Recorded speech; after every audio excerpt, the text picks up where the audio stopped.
안녕하세요. 주식의 소리의 애소리입니다. 이 주린이 탈출기는 사실 이렇게 텀이 조금 길어지게 되면 지난 내용이 기억이 안 나서 연결성이 떨어지니까 제가 빨리빨리 준비해서 업로드 하려고 했는데 또 그 기간이 약간 길어졌죠. 빨리 시작해 볼게요. 오늘은 지지선, 저항선, 추세선에 이어서 이동평균선 얘기를 해볼 거고요. 이동평균선 관련한 내용을 하나의 영상에 다 담기에는 여러분들의 집중력을 또 마구 떨어뜨릴 수가 있을 것 같아서 두 편에 나눠서 진행하도록 하겠습니다. 자, 주식 관련 방송들을 듣다 보면요. 전문가분들이 5일 2평, 20일 2평, 이평선이 어쩌고 저쩌고 하는 얘기들을 막 하시는데 이 이동평균선만 잘 이해하셔도 주식 초보 티는 확실히 벗을 수 있을 것 같기는 하거든요. 정확하게 뭘 의미하는 건지 개념부터 설명을 드리도록 하겠습니다. 이동평균선이란 일정 기간 동안 주가의 평균값들을 연결한 선을 뜻해요. 이렇게 글로 읽으면 전혀 와닿지가 않죠? 예시를 통해서 직접 한번 알아보겠습니다. 22년 4월 1일부터 4월 14일까지 10일 동안 어떤 종목의 종가를 가지고 이동평균 값부터 계산을 해볼게요. 5일 이동평균 값은 오늘의 주가를 포함해서 과거 5일 동안 종가를 단순히 산술 평균 낸 값이라고 생각하시면 됩니다. 그러니까 이 기간 동안에는 4월 7일에 처음으로 5일 이동평균 값을 계산할 수가 있겠죠. 5일간의 주가를 평균 내야 된다고 했으니까요. 자, 산술 평균 계산하시면 됩니다. 다 더해서 5로 나눠주시면 돼요. 그러면 68,820원이라는 값이 나오고요. 바로 그 다음 날은 4월 8일을 포함해서 4월 4일까지 5일간의 종가를 더해서 5로 나눠주면 되겠죠. 그 다음 영업일은 4월 11일을 포함해서 4월 5일까지 총 5일간의 종가를 평균 내면 되는 거고요. 이렇게 계속해서 새로운 영업일을 포함시키고 가장 멀리 있는 주가는 제외시키면서 평균값을 구하게 되는 겁니다. 그래서 이동평균값이 되는 거예요. 계속 평균 낼 때 포함시키는 값들이 이동하고 있잖아요. 기간에 따라서. 네, 이렇게 쭉 5일 이동평균 값들을 계산하면 되는 거고요. 이 값들을 쭉 연결해서 선으로 그으면 그게 바로 5일 이동평균선이 되는 겁니다. 10일 이동평균선은 오늘을 포함해서 과거 10일 동안의 종가를 평균 낸 값들 연결한 선이 되겠죠. 우리는 이 값들을 직접 계산할 필요가 없습니다. 당연히 선도 직접 그을 필요가 없어요. 왜냐? 주식 차트에 기본적으로 세팅돼서 나오거든요. 이 이동평균선이라는 게 그만큼 차트의 기본이라고 할 수 있다는 뜻입니다. 보면 5일, 20일, 60일, 120일 이동평균선이 대부분의 디폴트 값, 가장 기본적인 세팅 값으로 세팅이 되어 있어요. 우리가 차트에서 아무것도 건드리지 않았을 때 자동적으로 이 4개의 선이 차트에 그려져 있을 겁니다. 저는 이 4개만 봐도 충분하다고 생각해요. 그러면 보세요. 5일선은 주말을 제외하고 일주일 동안의 주가를 평균 낸 값들이 연결된 선이라고 할 수 있겠죠. 20일선은 주말 제외 한 달간의 평균이 될 거고요. 60일선은 3개월, 120일선은 6개월, 240일선은 1년간의 평균 값들을 보여주는 선이라고 생각을 하시면 되겠습니다. 자, 5일은 굉장히 단기간의 주가 흐름이 녹아져 있어서 심리가 가장 잘 반영되어 있다. 심리선이라고 하고요. 보통 단기 매매에 주로 활용을 하죠. 20일선은 생명선, 세력선이라고도 하고요. 이동평균선 중에서도 가장 많이들 중요하게 생각하는 선이에요. 21선. 그리고 세력들이 이 21선은 잘 안 깨고 주가를 유지하면서 가려고 한다라고 해서 세력선이라는 이름도 붙은 것 같습니다. 세력들도 그만큼 21선을 중요하게 생각한다는 뜻이기도 하니까 우리들도요. 이동평균선 활용할 때 21선을 중점적으로 보시면 활용도가 좀 높습니다. 그리고 60일선은 수급선, 120일선은 경기선, 240일선은 대세선 이라는 명칭들이 붙는데요. 사실 이런 명칭은 별로 중요하지 않고요. 각각의 선들이 어느 정도의 기간을 기반으로 해서 만들어진 선인지 그 정도 느낌만 알고 계시면 되겠습니다. 그래서 보통 5일선과 20일선은 단기 이동평균선, 60일선은 중기 이동평균선, 120일선과 240일선은 장기 이동평균선이라고도 하는데요. 이 또한 사람들마다 기준을 다 다르게 잡기도 해요. 5일선과 10일선 정도만 단기 이동평균선으로 치고 20일선은 중기다. 뭐 이렇게 보는 사람들도 있는 거고요. 그냥 기간에 대한 감이 중요한 거고 이렇게 정확한 분류를 막 할 필요까지는 없습니다. 예. 넘어가서 이동평균선의 기본 성질을 같이 파악해 보면서 이런 성질을 주가 분석에 어떻게 활용할 수 있는지 간단히 알려드릴게요. 이동평균선은 방향성을 갖습니다. 쉽게 말해서 이동평균선의 방향이 상승 중인지 하락 중인지를 확인해 쉽게 추세를 파악해 볼 수 있다는 뜻이에요. 단기 이동평균선이 상승하고 있다면 현재 주가의 단기 방향은 상승 추세라는 의미겠죠. 자, 차트를 보시면 제가 가장 왼쪽에 하늘색으로 음영을 칠해둔 구간, 아직 그 뒤에 주가 흐름은 알 수 없는 상황이라고 해봅시다. 음봉이 3거래일 연속 떴어요. 여기서 빨간색 선이 지금 5일선인데요. 이 5일 이동평균선이 그려져 있지 않은 상황이라면 여러분들은 이 종목의 추세가 어떤 추세인 건지 한눈에 파악할 수 있었을까요? 저라면 이게 이제 하락 추세로 꺾인 건지 아니면 계속 상승 추세가 계속 되는 건지 조금 헷갈렸을 것 같거든요. 그렇지만 이렇게 빨간색의 5일 이동평균선이 그려져 있는 덕분에 음봉이 3거래일 연속됐음에도 불구하고 단기적으로 상승 추세를 유지하고 있구나, 아직은 힘이 살아있구나 라는 것을 파악할 수 있었을 거라고 생각합니다. 근데 이런 경우도 있겠죠. 5일선은 상승 추세를 보이고 있는 반면에 60일선과 120일 이평선은 하락하고 있다. 그러면 여전히 중장기적인 방향은 하락 추세다 라는 것을 우리가 간과해서는 절대 안 된다는 사실이 중요해요. 5일선이 우상향하면서 며칠 주가가 조금 오르는 것 같다고 해서 이제 이 종목 가는구나, 사야겠다 쉽게 생각하면 안 된다는 거죠. 이럴 때는 어떤 현상이 나타날 수 있냐면요. 위에서 하락 추세를 보이고 있는 60일선이나 120일선의 주가가 저항을 받게 됩니다. 즉 5일선 위에 있는 20일선이든 60일선이든 120일선이든 그 이동평균선들이 저항선으로 작용하게 된다는 뜻이에요. 이런 것까지 참고해서 같이 봐두시면 좋겠고요. 이 이평선을 통해서 확실한 상승 추세, 확실한 하락 추세를 파악하기 위해서는 여러분들 이동평균선 간의 배열도를 알아두시면 무조건 좋습니다. 배열도에는 크게 정배열과 역배열이 있는데요. 정배열은 이런 상태예요.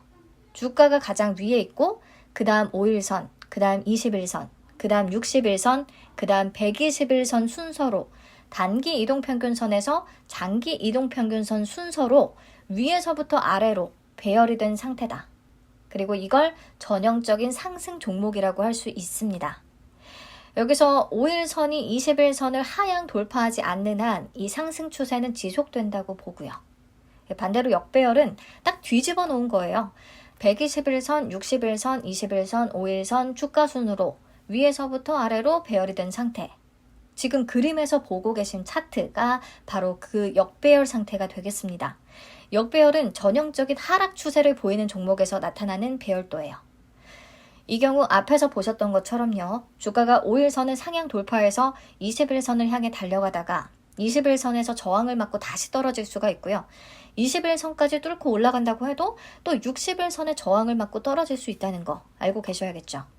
이 배열도는 뒤에서 다시 얘기를 하겠지만 매수할 종목을 찾는데 엄청나게 중요한 역할을 하거든요. 꼭 기억해 두시면 좋겠고요. 두 번째 성질 이어가도록 하겠습니다. 근데 이미 앞에서 얘기한 내용이기도 해요. 이동평균선은 지지와 저항의 역할을 합니다. 이동평균 가격은요. 일정 기간 동안의 평균적인 매도 가격을 나타내잖아요. 그렇기 때문에 주가가 이 수준을 갑자기 밑돌게 되면 그 위에 있다가 이동평균선을 밑돌게 되면 일정 기간 동안 평균적으로 그 가격대에 매수한 투자자들은 손실을 보게 됩니다. 그렇죠? 그래서 이를 저지하려는 경향이 나타나기 때문에 이동평균선이 지지선의 역할을 하게 되는 거예요. 반대로 주가보다 높은 이동평균선은 저항선으로 작용을 합니다. 무슨 말이냐면 현재 이동평균선보다 주가가 낮은 수준에 있는데 단기적으로 주가가 상승을 해서 이동평균선에 접근하게 되면 평균적으로 손실을 보고 있던 투자자들은 본전을 찾았다, 본전이다 라는 생각이 드니까 매도를 하게 된다는 거죠. 그래서 이동평균선이 저항선으로 작용을 하게 되는 겁니다. 이해되시죠? 저는 이 지지선과 저항선으로서의 이동평균선은 20일 이평선을 보는 게 좋더라고요. 근데 여러분들이 아무 종목이나 차트를 열어서 보시면 아시겠지만요. 20일 이평선을 딱 정확하게 지지받으면서 올라가거나 저항을 받으면서 내려가거나 그렇지는 않아요. 뭐 그렇게만 된다고 하면 우리가 종목 찾기가 너무 쉽죠. 근데 그런 현상이 잘 나타나는, 즉 20일 이평선이 지지선이나 저항선으로 작용할 확률이 좀 높은 종목은 어떤 종목들이냐면, 우선 정배열 상승 추세일 때는요 21선이 지지선으로 잘 작용할 확률이 높습니다. 그래서 활용도도 당연히 높아져요. 21선에서는 지지받고 다시 올라갈 확률이 높으니까 그때를 매수 타이밍으로 노려볼 수 있겠구나, 이렇게 활용할 수가 있다는 거죠. 그림에서처럼요. 5일선, 21선, 61선, 121선 위에서부터 아래로 차례대로 놓여있는 정배열, 전형적인 상승 종목이잖아요. 이럴 때 21선이 지지선으로서의 역할을 매우 잘 수행하는 편입니다. 반대로 역배열일 때는요 21선이 저항선으로서의 역할을 좀 뚜렷하게 하는 경향을 보여요.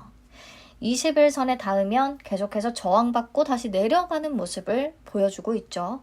그 뒤에 21선을 뚫고 올라가기는 했지만, 그래서요 지지선과 저항선으로 이 이동평균선을 활용을 하려면 정배열이 계속 유지되면서 21선 지지가 나타나는 종목, 매수 타이밍을 21선 닿을 대로 노려보시면 될 것 같아요. 네, 지금까지 제가 아주 기본적인 성질 2가지만 말씀을 드렸는데요. 너무 이동평균선 관련한 모든 것을 다 알려고 하기보다는요, 우리가 주로 활용할 수 있는 그런 확실한 것들만 알아두는 게 좋은 것 같아서요. 간단히 말씀을 드렸고, 제가 지금부터는 이런 기본 성질들을 활용해서 매매에 어떻게 써먹을 수 있는지 몇 가지 방법과 포인트들을 설명드려 보겠습니다. 근데 오늘 다 끝내지는 못하고 다음 영상까지 이어가야 될 것 같아요. 자, 우선 가장 쉬운 활용법. 주가가 하락하고 있는 이동평균선을 상향 돌파할 때 매수하고, 주가가 상승하고 있는 이동평균선을 하향 돌파할 때는 매도해라. 그리고 이때 이동평균선은 21선을 보는 게 좋다. 간단히 차트를 통해서 보시면, 자, 하락하고 있는 21선을 주가가 상향 돌파한 요 표시해둔 요 시점이 바로 그 매수 타이밍이 되겠죠. 이때 매수해서 주가가 21선을 깨고 내려오지 않는 한 계속해서 보유한다. 그러다가 이 상승하고 있는 20일 이평선을 뚫고 내려올 때가 바로 매도 타이밍 되겠습니다. 자, 어떤 종목의 차트 기간을 조금 길게 해서 늘여놓고 이렇게 보면요. 맨 왼쪽부터 차례로 시간 흐름대로 한번 살펴볼게요. 제가 조금 굵은 선으로 만들어 놓은 게 21선이거든요. 연보라색의 21선.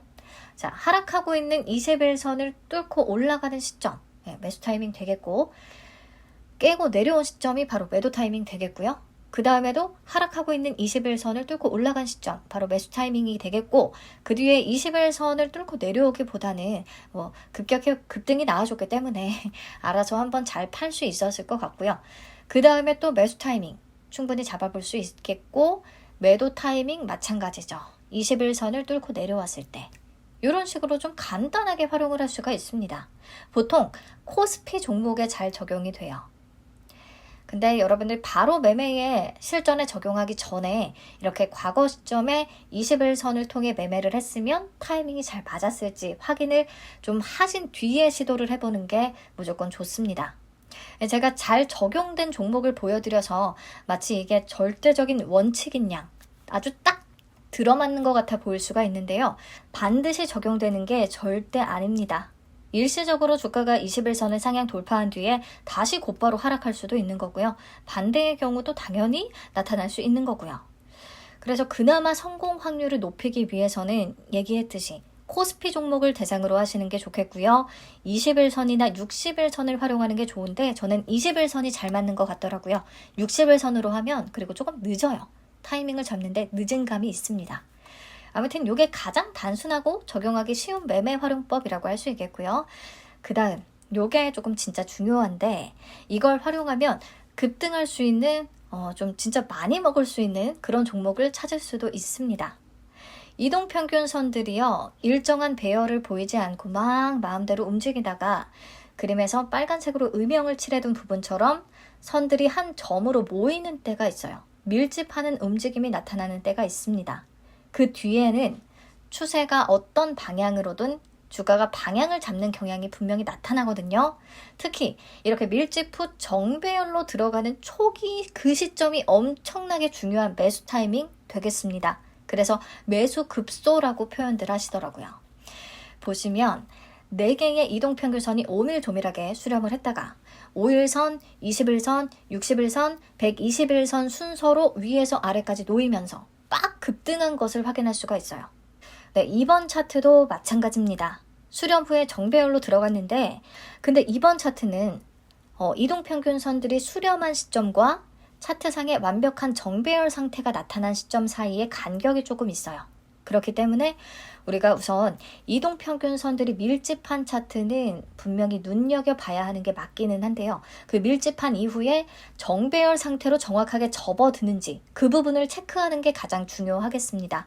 정배열을 확인하고 진입해도 늦지 않거든요. 네, 그리고 반대로 이런 경우도 나타나요. 밀집 후에 역배열로 들어가는 차트. 이때는 무조건 초입에 매도하는 게 좋습니다. 네, 지금까지 설명드린 내용 정리를 한번 하고 가면 이동평균선들은 수렴과 확산의 과정을 계속해서 반복합니다. 근데 어떤 경우에 한 곳으로 수렴하는 경향을 보일까요?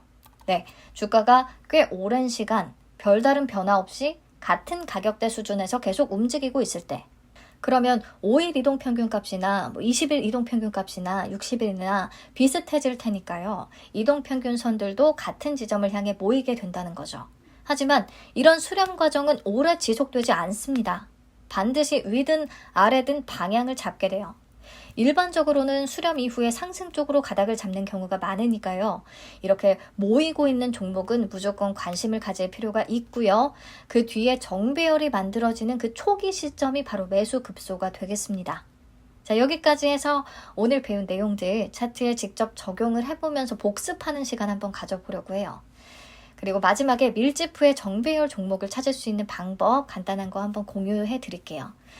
이 차트를 보고 우선 우리가 첫 번째 파악할 수 있는 거 주가가 하락하고 있는 20일선을 상향 돌파하는 시점이 바로 매수 타이밍이 되었었겠다.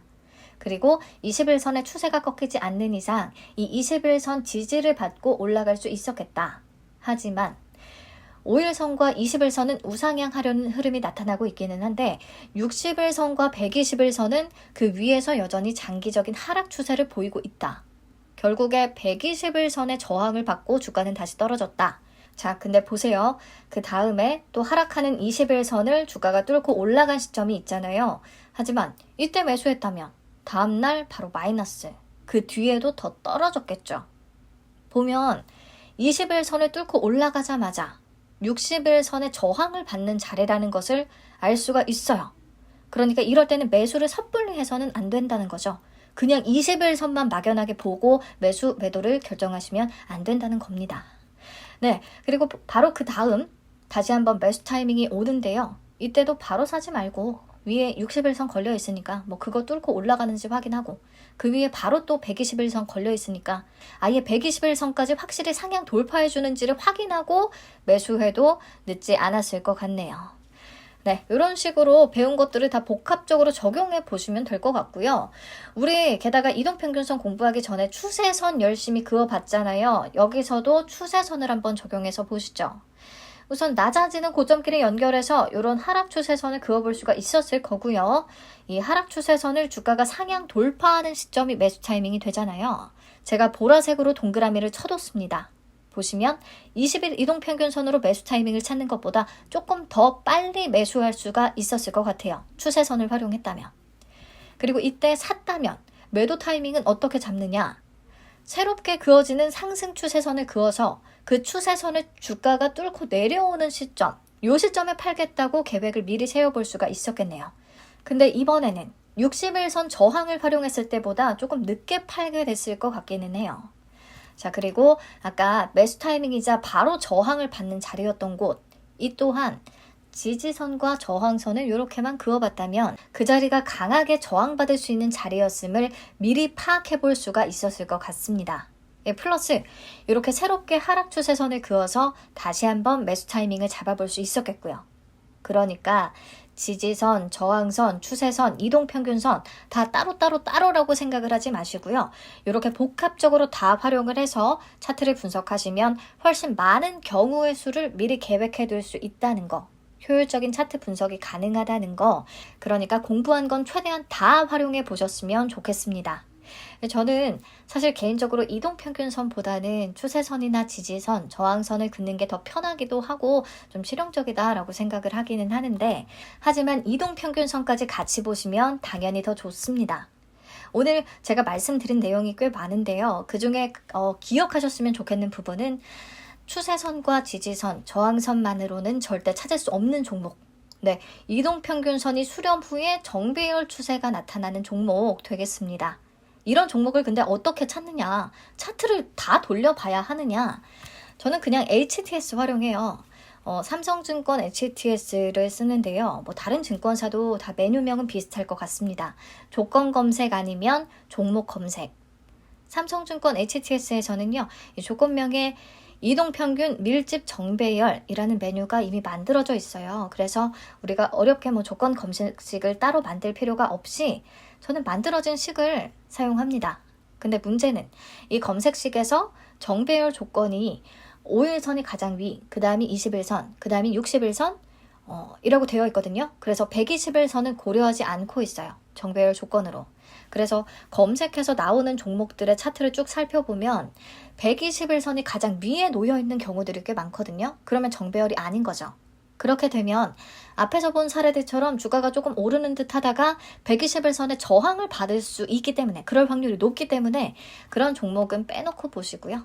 나오는 종목들을 관심 종목에 편입을 해뒀다가 확실히 정배열이 만들어지는 그 초입을 노리시는 게 훨씬 좋겠습니다. 네, 이번 시간은 여기까지. 다음 시간에 추가적으로 이동평균선을 활용해서 매매 시점을 포착할 수 있는 방법 몇 가지 더 말씀을 드릴 텐데요. 이동평균선의 꽃이라고 할 수 있는 골든 크로스 많이 들어보셨죠? 이 골든 크로스의 개념을 다음 시간에 또 공부를 해볼 테니까 조금만 기다려주세요. 이번에는 진짜 텀이 길어지지 않게 노력해 볼게요.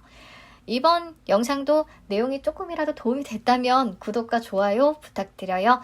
시청해 주셔서 감사합니다. 다음 시간에 찾아뵐게요.